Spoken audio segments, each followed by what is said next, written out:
the blue side this time around, starting off with a Tom Kench ban and a Morgana ban. This time they're pinching the support pull of Tucson, and the reason why we see this is that Afreeca picking a 2v2, which has the advantage in the 2v2, is one of the things I wanted to see, because Tucson has been such a big playmaker that giving him support counterpick is one of the ways to slow down Deft and Mata, who are one of our best duo lanes, if they can pick for lane and have a winning 2v2.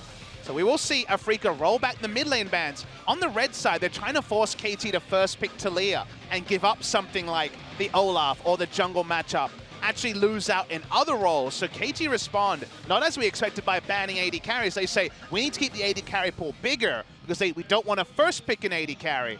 That means the Gangplank will be banned away. Another favorite of Keen, even though we saw Smeb rocking it in game number 1.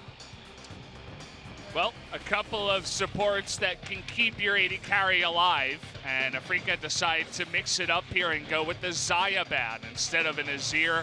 I said it before in the beginning, I think that's a mistake up against UCal. This kid, he's totally new, it's his first season, and he's 6-0 on Azir. And you give it to him here, definitely an interesting question. Of course, there are other picks such as the Olaf. Will Kuro counterpick with that Azir? That's the question now. Maybe their argument is, if this was score playing, maybe the Olaf priority would be lower. With Rush, you need him to be on a very strong skirmishing jungler. They will prize the Olaf, so this could just be a Taliyah takeaway if Afreeca won it. But I see you in open arms. It feels like Afreeca have a different Varus priority to any of our other LCK teams on 8.6. Wow. They will lock it in this time with only a single AD carry ban.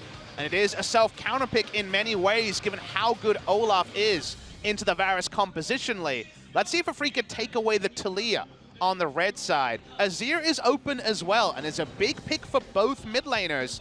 So I wouldn't mind the Azir takeaway, but with Azir and Taliyah open, does feel like KT have their choice, and they will be given their choice with the Skarner takeaway. So throughout 2018, we've mentioned 2 picks that the Olaf is good into. One of them is Varus, the second one is Skarner. And Afreeca say, we're going to take both of those. We don't agree with what everybody else is saying about this. Would love to get the thoughts about this kind of draft, because we were questioning it in game number 1, and game number 2 seems to be an even bigger question mark. Perhaps they're trying to be really sneaky, but they give away the Azir once again to UCal. KT, they're all smiles in the booth. I'm sure they're happy about this draft so far. 7th game of Azir, so far 6-0, so very much on paper a great pick, and even with the nurse, great lane priority established, they will go Braum for the level 1 as well. You would imagine to try to recreate what they did in game number 1. They always have the Kalista, they might even draw a Kalista ban, as insane as that sounds with the power level of the champion. Kuro decides very quickly to go with the old crown favorite. Go for the Vel'Koz into the Azir. We've seen UCal play this once as well.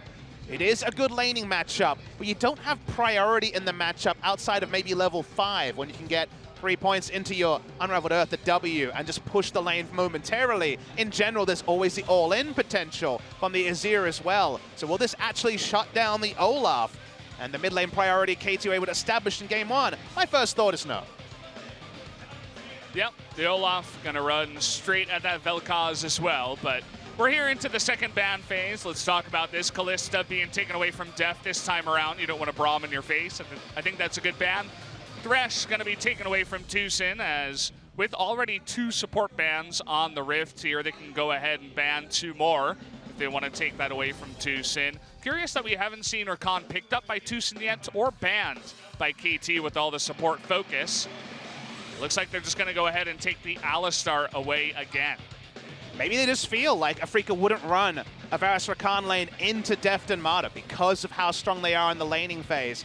But I think they're going to be sorely mistaken. Tucson is really good on the Rakan. He's going to hover it at least. Are they going to go with the Varus Rakan?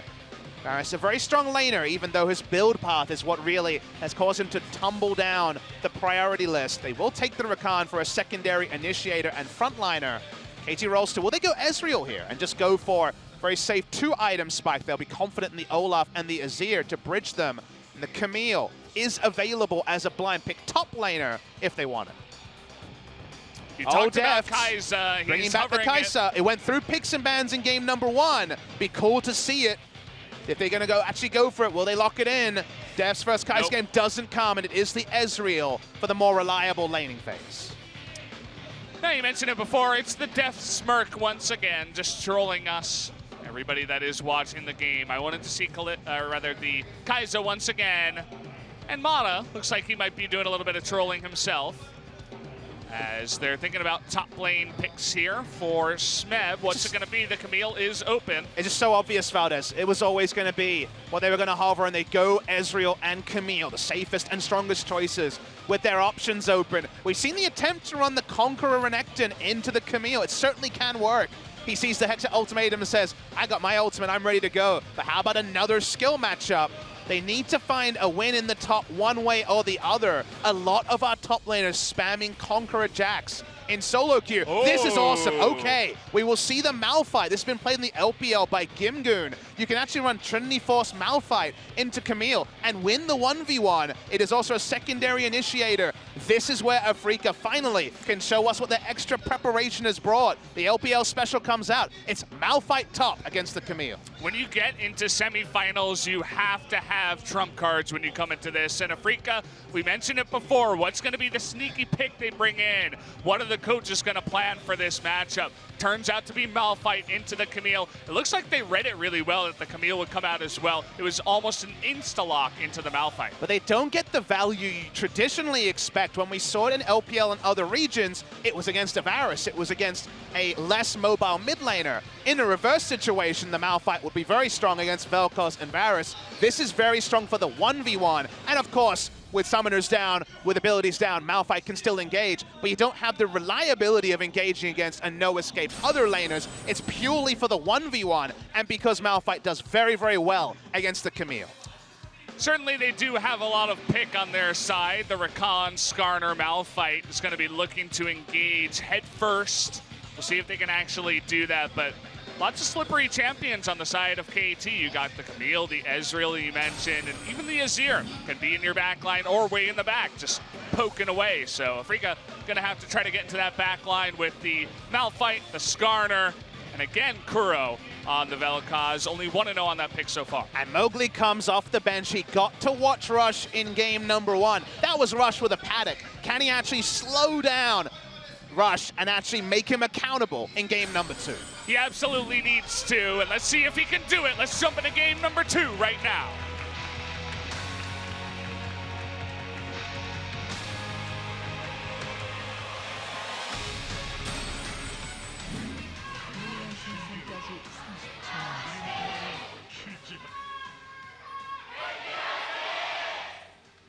Here we go once again, KT seemingly has more fans here in the studio. We're entirely sold out. Every single seat has been taken.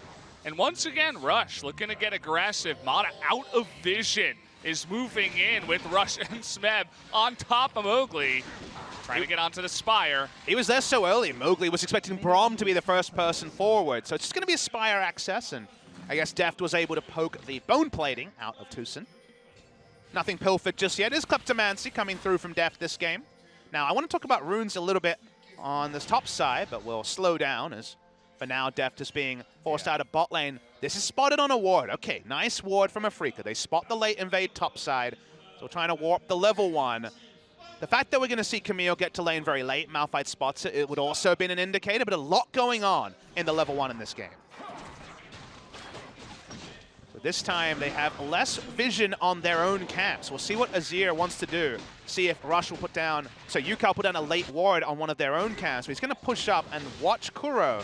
Let's see if they can once again get a 3 buff, because this time Afreeca has a lot more time to consider the start from the side of KT. Yep, already Mowgli moving from his blue. They're going to see the Spire is taken, so they know where he's at. Yep. Probably going for that red. And look at Rush immediately moving towards the red, but Mowgli now going to be backing off, as that is spotted there. And able to get the 3 buff, most likely anyway, Valdez, because of just rushing down. Mowgli could have avoided the Spire and been able to get in uncontested in some ways, but one of the extra safety ended up giving too much information, so Rush may be low in mana, but it's Olaf. He's very fast in the clear, and 3 buff seems to be achieved 2 games in a row for KT, even though Afreeca were watching game 1 on with their support jungler.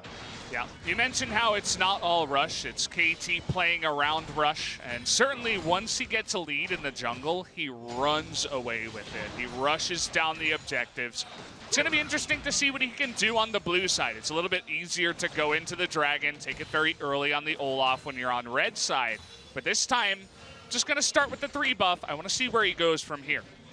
I wanted to speak about runes. I'll do it now. Keen is not going for the Comet, which is what I saw when I was watching the LPR and Gingun on this Malphite, just for a bit more laning phase. Smeb, of course, going on. The Camille is running Comet himself, but it's going to be the Grasp of the Undying, looking for the back end of trades after perhaps he's taken a Precision Protocol. He can turn around for a Grasp proc.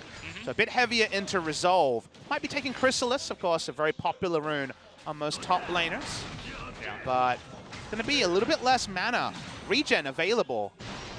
He probably has gone, I didn't actually spot whether he had gone into the mana flow band or not, but if you're going to go for Q Harass on the Malphite, and that's how you win this lane. Q Harass actually does stick onto the low sustain coming through from the Camille. But it's going to be very heavy in terms of mana requirements, even though he has Corrupting Potion. Yeah. And again, guys, for you people out there that are playing a lot of solo queue, this isn't 8.7. He's not buffed just yet. This is just normal old Malphite, no shorter cooldown on his ult, no extra damage, AP ratio on his E. So it's going to be plain old Malphite. We'll see what he can do. I would imagine that he picked the mana flow band. Is already low on the mana. Smeb still has his pot as well. So we get the confirmation it is mana flow band, but didn't want to go all the way into sorcery. Didn't want to go for the Comet, which to me is a surprise from what I'm used to when I've been researching this top lane Malphite. Felt like it was coming just because I saw it do so crushingly well against the ultra meta top laner in the Camille. We'll wait and see what the max is here from Smeb, as you can be very flexible on Camille. We see QW and E-maxes all situationally on the Camille in lane. And Mowgli finds himself 2 levels down. Bit of a rollback of what happened in game number 1, as they're just finding an easy way to get the Olaf massively ahead compared to the enemy jungle. It just seems like Afreeca didn't really notice that this was going to be a thing coming into these games because KT had it prepared, and Afreeca don't really have an answer for it. Always Mata's there to push in, and Tucson can't really do anything because he's late. And the weird thing about that is, of course, late invades and in general level 1 invades have always been a thing in League of Legends, but Valdez, think back to this season, there's been very little of it. There's been very little aggressive level 1s. They've been very, very passive after some of the off-season changes. Ash has to be careful, he's only level 5, but so's Kuro, so yeah, it's no ultimate to go down, no life disintegration array to go down onto him. All I'm saying is, level 1s haven't been in meta recently, and KT just bring it back on 3 days prep, and it seems like Afreeca aren't ready for a very proactive level 1, facilitated largely by the power of Braum. Yeah. Kind Boy is certainly not being kind to Mowgli or to Spirit in game number 1. He's always invading. He doesn't even have to go that far. He just has to ward and show his face, and he's going to delay Mowgli, delay that level 6, the Skarner power spike, loving to come in with his ganks after getting an Impale at level 6, but Rush is going to be miles ahead of him, as we do see so far. Hasn't gone for the Drake, as I was wondering what he would do. He's just trying to get in the face of Mowgli and say, I'm going to take all your camps instead. Don't quite have the Callista for the ultra lane priority in the bot side. It's a lot more even in this game, so being a lot more respectful, just playing around the top side jungle. Yukal pushes up. Ult's now available on the mid laners. Oh, nice steal there by Kuro to get some of the smaller ones, but Rush does get the smite on the big Raptor here. In the 2v2, we mentioned, you know, Olaf versus Skarner is going to be quite nice, but also the Azir versus the Vel'Koz. Vel'Koz has a bit of pushing power himself, but in the earlier levels, this Azir doing a nice job pushing in Kuro. See if Keen goes the build I saw, which I believe was Sunfire Cape Trinity Force, which feels like a really old school build. Somewhere Wicked is watching the stream that, yes, Trinity Force Malphite. Season 2's back, but it is actually very powerful for how the trades are done against a Camille, and the fact that you have to trade. The Hextech Ultimatum eventually comes in, and Unstoppable Force doesn't allow you to get out, so you actually have to take standing trades. So I'd love to see the Triforce Malphite brought back again. Bot lane control, just fine for the side of the Ezreal Braum. Rakan laning phase may have got some small buffs, but their AP ratios is not going to be relevant in the early game. Seems pretty even down here in the bottom side. Just keeping up so far is Kramer. We take another look at the top side. Still waiting on Malphite's items, but of course the Ninja Tabi first before the nerf on 8.7 is going to be pretty standard here. So far, Afreeca bottom lane has done a good job of denying the back of both Deft and Mata. Neither of them able to buy any items just yet. They can't really be any more accountable or keep KT any more accountable than they currently are, because look at the minimap. Unfortunately, getting aggressive vision when your jungler is getting counter-jungled. You know, we're seeing a lot of battle warding from Rush, and that means that KT have a lot more information about where Mowgli is likely to be, and Afreeca have no information outside of when Rush decides to walk up. So that means that for now, hasn't been a lot of lane control. Now that can change now, as we're going to push on here. Level 6 advantage. Mana does not have it. Gets it now. Okay, there it is. The Chain of Corruption is actually not going to be there, but Deft is going to get locked up, and there's the TP. First Blood going to come into Kuro, and now Mata in a lot of trouble. Tucson tanking this up and going to give the kill over to Kramer. Heals himself to get away. A double kill for Afreeca on the bottom lane. Really nice timings there as Azir was in base. First practice move Afreeca's made all series. Rush pops the Predator just to try to keep the turret up. Whoa, okay. He's going in. Trying to go in there, 1v4. Does push Kramer back, and he saves the turret. And that's what the play is for. It looks completely Rambo, because effectively it is, but it's aggression, knowing that with the Ragnarok he'll get out, and keeping the turret up is all that matters. Looking for the snipe, doesn't get it. Doesn't get the back there on Tucson either.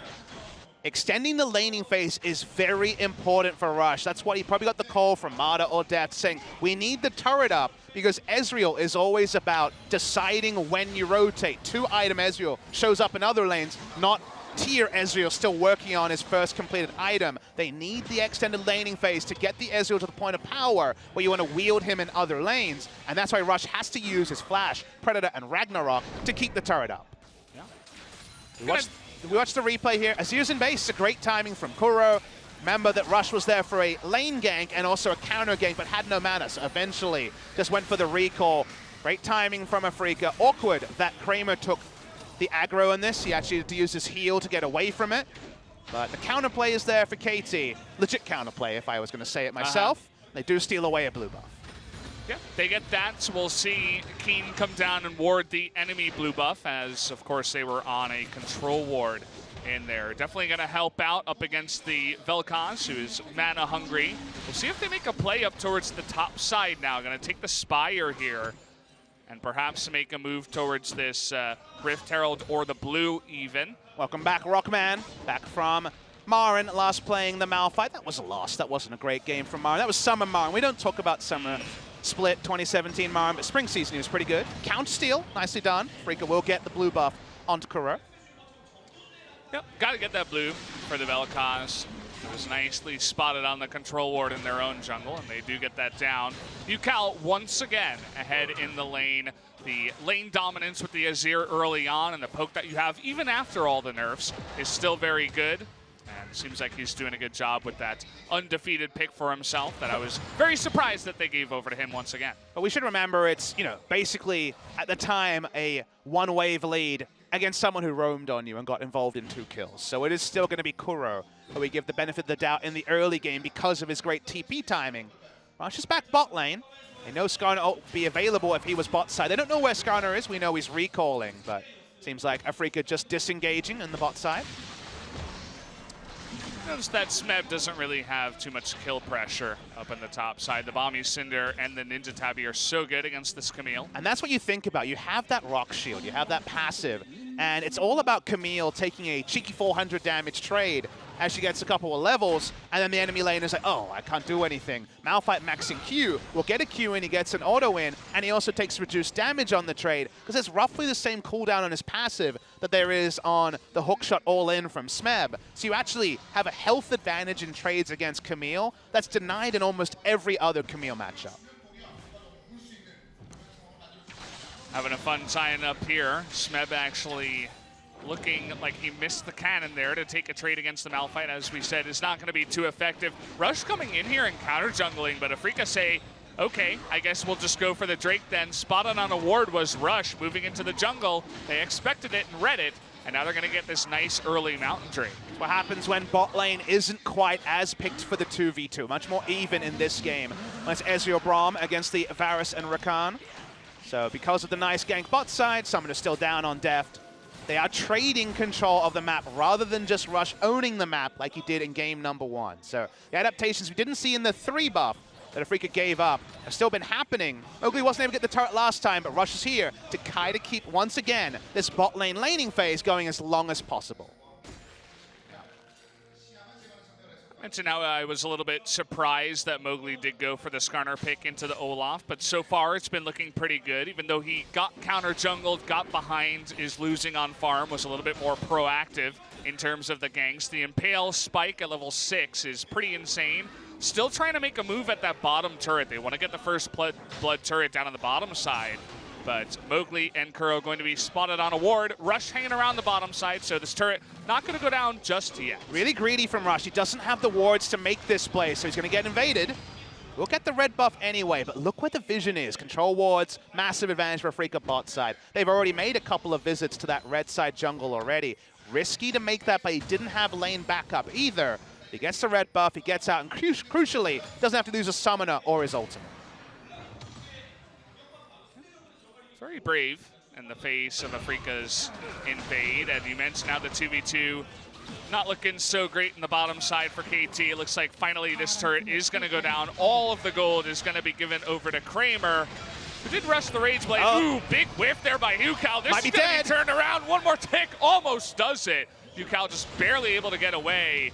Rush now just going to be the Guardian here, trying to push them back. First time we've seen a mistake from Yukal on that play. Had to use both summoners on the backside. Kuro did not. Pawn was one we criticized for making similar Azir plays. Was all semblance of mid lane control to make that play. Bit of a blooper from Yukal. You have to look like you can actually be fallible once in a while. And that was the first time we've seen it from a Yukal in the playoffs. Yeah.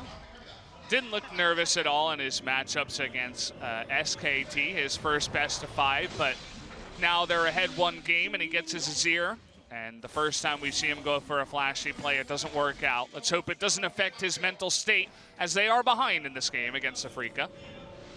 As you mentioned, has been steely so far in his resolve, even after making a couple of mistakes, going for really aggressive all-in solo Q-esque in some of his earlier matches, particularly against Kongdu and SKT. Here he's expected to be a lot more stable. His stability is the reason he's being preferred over Pawn, who has been an up-and-down player his entire career. Looking at the items, as we mentioned, it is the Sunfire Rush coming through from Keen. So a Sapphire Crystal. We'll see if it does end up being something like the Frozen Heart, an old pick from Malphite, or if it goes full all-in on the Trinity Force as a second or third item. Yeah. One thing you mentioned before is how Keen slowly seems to be trying to become Smeb. Their champion pool is very... That's not slow. Okay, they're trying to go in there, and now they're going to get the hook there onto Yukal. He does go down, getting extremely low. One auto attack on a rush. Would have done it for the kill, but Tucson, we talk about this man on the Rakan. He's 7-0 so far, looking for his 8th win tonight. And this is the sort of play from Afreeca we were expecting in game 1, but did not get. Fantastic team at expecting what the enemy will do, putting down wards, macro-wise, very clean. They have such a vision advantage. Feels like, once again, KT vs SKT game 1, but they weren't able to get as ahead with Rush and couldn't have the vision control that Score and Mata usually provide. They've had the control in the 2v2, no Thresh this time, to allow KT to really win the 2v2. And that means that Afreeca have controlled the map, and KT are on the back end of most of these trades. Watch the replay here. They know that Yukal has summoners down. Tucson is so clean on the Rakan. Could have been banned in both the first and second round. KT thought better of it. This is the sort of punishment you deserve. And even after the teleport, unable to keep that mid lane turret alive for Yukal. Things getting pretty intense now for KT as Afreeca beginning to run away with this one in their own right. Already 2-0-1 is Kuro on the Vel'Koz. He's going to be chunking people down, already working towards that Morellonomicon as his second item. Take a look at the jungle so far. Mowgli, in terms of working with this team, seems to look a lot better than Spirit in game 1. So you're saying that if you watch the enemy jungler in game 1, you know where to be on the map? Yes. Well, that's exactly what Mowgli is using. It hasn't been his mechanics, been the usage of him. He's clearly used the time well. We were surprised about the 3 buff, but their ability to just disregard that, say, well, you've got Braum, you've got Olaf, we'll accept it, and then go for the Skarner, not even picking for the 1v1, but picking for the comp. Afreeca have done very, very well in spite of the nice lead for Rush in the early game. Looking quite nice for them so far. The Infernal Drakes were good to KT in game number 1, looking to be good to Afreeca as well. Their first one coming up next alongside the Mountain Drake. I wonder if we could have a 5-game series where one jungler changes for each team after a loss. That could happen in this series. You can swap in and out. Rush is going to walk up, trying to take the Rift Herald, which would be against the run of play. They've put down some control wards, but Afreeca definitely know that KT's playing top side. Yeah, it's always fun the things you can do if you've got an Azir in your composition. Oh, and I see a Sheen. He's doing it. He's going full, I'm going to run Camille and win trades. Has Keen, so Trinity Force, second item here. It's not for the team fight. We will still be able to put out the Unstoppable Force and also do the ground pound and slow the attack speed, but it's largely around the 1v1. Not often you think of Malphite and picking for the 1v1, but that's what Malphite into Camille represents. The trades are going to go Keen's way, and the Camille you can get away, but the Unstoppable Force is so hard to get away from, so there you go. The Infernal Drake going to go over to Afreeca. Next one is going to be a second Mountain Drake. Certainly will help out. I bet some people at home thought it was going to be an Iceborne Gauntlet. There's a dagger, guys, just so you know. I'm not joking here. I did the research. It's definitely Trinity Force coming out from the Malphite. You just imagine what he can do on 8.6. We saw over in LPL, but on 8.7, it's going to be like, it's not going to be the same kit as Ornn, but it's going to be that super low cooldown. You know, you go ultimate hat, 45% CDR on top of that, and then the 82nd at level 16 ultimate. It's going to be pretty intense for anybody playing against Malphite on 8.7. Very interesting. Again, just Malphite as a 1v1 champion. I feel like I have to just adjust all of my thinking because you need to 6 to 7 years of Malphite just being there for an ultimate to navigate through bronze has to be adjusted in this particular situation. Bronze, by the way. Yeah. I mean, so far we've been seeing very one-sided games, and Keen looking to bring it into that bronze-like state with the Malphite once again. Although we haven't really seen too many highlights from him. He's not going full-on deep 1v1. The one time that KT thought he was going to do it, he just backs off and moves towards mid. But how many times have we seen Smeb dunk people with Camille? He's famous for hook shot, into think about it, into outplaying Untaris Jax, into outplaying a Fiora. In this case, the Malphite is so straightforward. Everything about the trades, Malphite wins, and that's why he's just picked for the matchup. He's ready to go, and I really like to see this from King. Yeah. Gotta hand that one over to the coaches as well, doing their analysis, watching all the different regions, seeing that pick come in and saying, that's really good against Smeb's Camille. Let us bring that into our next matchup, which just turns out to be Smeb's Camille. So certainly very well prepared for this. Wasn't just the Malphite, but the Skarner into Olaf making its plays. Down in the bottom side, the TP from Kuro as well. Him slow down a little bit because we've been able to talk about all these builds, and they're just trying to hold KT as accountable as possible. Baron now on the Rift. We never saw the Rift Herald claimed in this particular game. Olaf build, it's only just going to be a Night Spouse. Very much utility focus from Rush in this game. 2 items on the Ezreal. There's still a team fight that is won for either side of KT because of the power loaded on the Ezreal, but Ezreal's in base. And now look at the 1v1s. You lose these ones, Smeb. The Smeb, he's trying to run at Keen, but he can't get away now. The hook shot finally comes in, but he loses the trade. Keen gets the win in the lane, and he's going to be very happy with that. Yeah, nothing you can do. You do lose those 1v1 trades. Maybe 4 items it changes, as Rush's going to have to ult. Oh boy, the Olaf even forced to flash away as well, so he doesn't really have that engaged. He's not going to be dunking people, the Varus, like in game number 1. He's 0-0-0 with the Knight's Vow after his jungle item. This is all about just helping out his teammates for game number 2. Let's take a deep breath and see where this game is going, because it seems like no team is going to blow the other one away in 27 minutes like we saw in game number 1. Afreeca have made very nice adaptations after the early game. After the first 5 minutes, everything they've done basically turned into gold. And there is a little bit of a lifeline. You do some bogus damage on Camille when you have 4 or 5 items, the GA, BF, Sword Spike. So there will be burst to Malphite later, but he can also start actually building health after the Trinity Force. So actually having the 1v1 split push as a backup to solid team fighting, it's not going to be there. Malphite in team fights, if the flashes are down, is going to be a beast. It doesn't matter if he's not as much of a health tank with the Randuins like you usually expect with a Malphite. The flashes are down, the ult can still do work. Afreeca do have the ability to rain down with the Vel'Koz and the Varus, which are a much more stable part. And if we do see Varus go the same build and get the auto attacks in, can still be a lot of damage.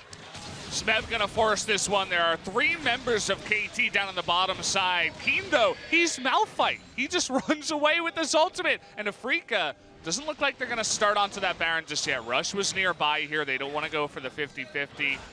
Not gonna rush it and try to turn just yet. Gonna respect it. That play might work at level 16 when it's full 4-second duration on the Hex Ultimatum, but killing a Malphite in 4 seconds, whatever item build, is very, very tricky to do. So Trinity Force now complete on the Malphite. Very situational from here. Looking at the enemy team, probably just going to be health, you would imagine, to deal with mixed damage coming through from Deft and Yukal. Afreeca own the top side. They were able to wrestle control back after KT earlier was setting up for the Rift Herald. KT, really strong point in the game where Ezreal should be the strongest person on the Rift. Hasn't really led to anything. Muramana, Trinity Force, they've never been able to actually get a fight around that point. They're going to get a lot of damage onto this turret. Will they actually complete it? They will. Thinking about forcing the fight there, even with the chains of corruptions, but Afreeca not able to get there on time. And so they just trade 1 for 1. That mid-tier 1 going to be a little bit better for KT. Things overall going to scale up a little bit faster for both teams as 2 turrets go down. Rush has said, well, there's a lot of magic damage and bought 2 null magic mantles after dealing with that, and Rush is now caught. Okay, he's gonna Ragnarok, but a little bit late, and there it goes, ticking down to actually Tucson with the Ignite. So free kill onto Rush, who's just face checking in there. Teleport comes in, should be a very free Baron for Afreeca. And you see the difference of KT from ahead with Rush and KT from behind. They don't have any map control. They're gonna go for the free Baron, they're gonna get a free Smeb too, and Afreeca Freecs are so far ahead.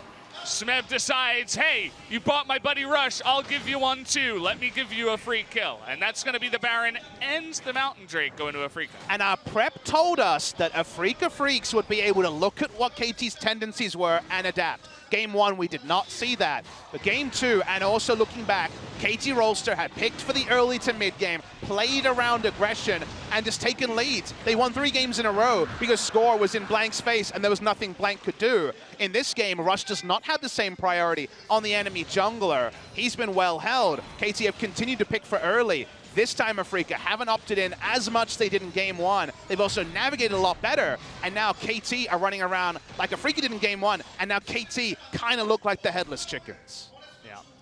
It's not as big of a lead that KT did have in game number 1 that Afreeca now does have, but it's only the beginning of the Baron push, and this time it's with double Mountain Drake, the Infernal. You have an incredibly far ahead Varus who just picked up his IE, I believe, as a 3rd item, and the Vel'Koz who's working towards that death cap. What are you going to do against all that damage? It's one of those things where this Varus now has the 3 items. We criticized the Rage Blade into IE when they were behind in lane. Those 2 items needed long fights. In this game, his front line is a lot tankier. He's more likely now because he already has attack speed and crit to get value out of the IE and live to the 6 orders where the Rage Blade and IE can situationally work together a lot better.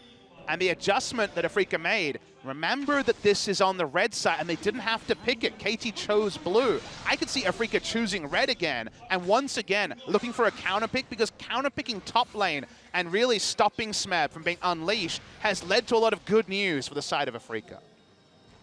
Certainly red side looking like the MVP so far in the pick and ban phase based on what we've seen. Taking a look at some items here, Kramer versus Deft. I feel like they should scroll this a little bit faster. Rage Blade at 11 minutes, Trinity Force later, and in general, just good news story after good news story as Afreeca played around bot side with both Kuro and Mowgli making visits and got the maximum. That has meant always an item lead. Not often you see 2-item Ezreal significantly later than a lot of the items are there for Afreeca. Speaking of Afreeca pushing through mid lane, not interested in grouping with the Malphite. They're just poking out. They want to use this Baron buff. There's many of the standing gold turrets they can. Good timing there on the QSS by Deft. Gets him to safety. Doesn't take the damage from the double ultimate of Kuro and Kramer, but doesn't really matter. They push them off the turret. They get 1 turret. And they're going to move in to get their 2nd. Now you can see how much damage they do. Double Mountain plus Baron plus Infernal and all the seeds they have in their comp. They're grouping with the Malphite this time. Smeb slowly pushes in top lane in an item discrepancy compared to his opponent. Keen finally can start building tanking, working on his Spirit Visage that he's just completed. KT don't own anywhere on the map. The Ezreal has not been wielded to its maximum power, as Bang and Deft have been so great about in recent months. Feels like Afreeca Freecs have answered a lot of the queries, even though KT got to roll back a lot of what looked good. The last pick Malphite really put this draft together, because we were really concerned for a lot of the first round for Afreeca. But the turnaround and what they've been able to do in the second round, that's where the coaching staff, and we've significantly praised Zephyr, who came over from Kongdu Monster, attributed for most of the good stuff for Kongdu. Not as many of the struggles, unfortunately, that Org has gone through, but also Comet coming over from Jin Air and being a really good coach as well. They've both jumped onto Afreeca to support I Love Uve, who's more of the head coach there, the legendary StarCraft 1 pro gamer. They have been very respected as a trio, and they've definitely been made to earn their money in game number 2. Just makes game number 3 that much more interesting. If we had KT rolling over Afreeca, the finals would have been really interesting, right? A newly formed KT with Yukal and Rush coming into the lineup, all these different pieces coming in to form that big puzzle. But now it's Afreeca, as I said before, trying to play spoiler against this very exciting KT team. The best thing about this series is a 1-1 is what we want, Valdes. We want 5 games. We want Afreeca to not roll over. This will be their first ever postseason win. They have never won a single game in playoffs, only in regionals, and looking to break the base now. That they are. The poke damage onto Deft is pretty annoying, but there's the flash out of Tushin. Not gonna fully engage there. He's just scaring them, kind of playing with their minds right now, saying, get the hell away from me. I'm on my recon, looking for my 8th undefeated win. So they get the inhibitor. Smeb, once again, does not want to join for the team fights. Rush is all alone, guys. Yeah, he's gonna Ragnarok here, but tons of damage coming out from the Vel'Koz. Waiting for the Ragnarok to time out, but not going to have enough time to do exactly that. Crucially, didn't have to use his flash. He actually doesn't need to use too much to make that face check, and we'll have Ragnarok available again when the Baron spawns, but I don't think it matters. The same sort of item lead that was there for KT in game number 1 is there for Afreeca in game number 2. 8,000 gold as Rush would love to smite away a red. It's not going to happen. Mab walks in on a ward, but Afreeca have already started disengaging. Malphite now unkillable, and Smeb could just die. Oh boy, it looks like he was shopping too. Not gonna have enough to get out of this one. Hextech Ultimatum used as desperation on his way out. They pick up a free kill. Afreeca looking good in this one. Afreeca's gonna roll forward. Rush. Oh, got lucky there. Was far enough into the recall. Recall does go through. They continue to push in. Summoners up on most of their members. So once again, Unstoppable Force. We'd never even had to talk about it really this series. It was used once in Scion-esque fashion to run away. Gathering Storm is there from Smeb and Deft. A little bit hopeful, I would say, for this game number 2. Yeah. Well, I mean, it's a good timing to pop it up there as 30 minutes passes by, but getting to 40 minutes, that's going to be a real challenge for KT Rolster. Malphite, you talked about the Unstoppable Force. We are going to see it later, no doubt, but so far it's just been the threat of it, and the 2-item, 3-item situation against the Camille has been really good. It's refreshing to see that kind of matchup, especially with all the Poppy we've been seeing into Camille. That's kind of been replaced now by the Malphite, who seems to have a much better laning phase against Camille. Poppy answers the mobility. Malphite answers the laning phase. He answers the champion trading patterns that the Camille basically wins in almost every 1v1 against a reasonable opponent. So they picked Malphite purely for the lane. It won the lane up in CS in a very comfortable spot. They roll around, they haven't even needed the engage. And now KT Rolster, they need to make a super play pretty soon, otherwise it feels like Afreeca will take the second Baron and start to close this game. Yep, you speak of super plays, you're going up against triple Mountain Drake. Up into this Baron. You also got the Varus there with the Rage Blade. Look at this Baron just disappear. Rush, though, wants to come in from the steal. He needs to get it here. He got it! He gets the steal there. Smeb's still alive. But Rush and Smeb getting incredibly low, looking to give their lives away. Mana also looking to go down here as he does. But the Baron is stolen by KT. Can they stop the push is the question. I mean, Afreeca's going to keep going. They want to still end this game or at least take a couple of inhibitors against the Baron buff. Excellent steal by Rush, but the base is already broken. 5 members strong are Afreeca Freecs. And it seems like it's only going to be a half step forward and another step back.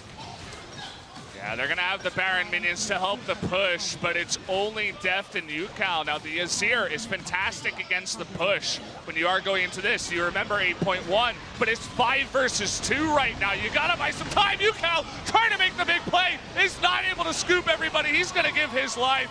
Deft still available here, trying to fight against What's an Ezreal to do? Look at Keen going head-to-head with Deft. He's going to get that 1v1. One last Q is going to do it. Down he goes, and down goes the Nexus. We're all tied up 1-1. 11-0, not a single kill picked up by Katie Rolster in game number 2. Genius Malphite last pick. Answered both the Ezreal when we eventually got to the team fights, but that didn't matter. It was about answering the Camille in the 1v1, and he was able to just roll over the Camille. No impact at all. Keen and the coaching staff deserve their respect. They were able to hide this one for a long time. It works when it needs to, and that means we have a mouth-watering best of 5 that seems prized to go all 5 games. A mouth-warming best of 5 indeed, Papa. We got a best of 3 to finish this one off, to see who is going to go up against Kingzone. We were doubting Afreeca in game number 1, but after game number 2, we're not so sure who really is the favorite coming into this one. We're KT seeing coach looking very just calm, cool, and collected. He doesn't seem too taken aback after that game. I'm sorry saying the word Malphite, Malphite, Malphite in some sort of order there. The best thing about this is now it feels like we see 2 teams who, when they are well ready, will not roll over to Kingzone. I really love to see the adaptations, the smart play, the drafting left turns, the red side used a lot of power. What will Afreeca choose for game 3? Because I think sticking with red side on their choice of selection in game 3 would be a smart decision. Yeah, another question is, does Rush stay in or does Score come in to replace him? We'll find out after a quick commercial break. We'll see you guys in a bit for game 3.